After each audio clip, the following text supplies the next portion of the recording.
Assalomu alaykum O'zbekiston. Sizlar uchun yangilikni zo'ri. 12-chislo mega aksiya uyushtiryapmiz. Xalqimiz uchun xizmatdamiz hamisha. Podpiska bosamiz, eng asosiysi yangiliklardan quruq qolmasligi uchun. Ertangi ton Baliqchi tumanda sizlar uchun manzil, nomer hammasi qoldiriladi. Narxiga keladigan bo'lsak aytib o'taman, hozir kuzatasizlar mana, marhamat. Bedana degani shuda, xudo xolasa. Ko'ringlar. Narximiz bir dona qurtobni ham nech pulga olib yeymiz? Donasi 1000 so'mdan.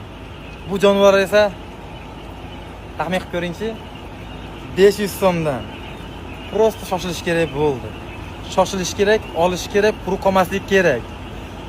Aytib o'tadigan narsam sizlardan shartim, korobka yoki nimadir misol uchun olib ketish uchun idishni o'zimiz bilan olib olishimiz shart. Sababi o'zingizlar bilasizlar, juda ham arzon narxda berilyapti, ham idish bilan bizga noqulaylik tug'diradi bu yerda. Shuning uchun shoshilamiz.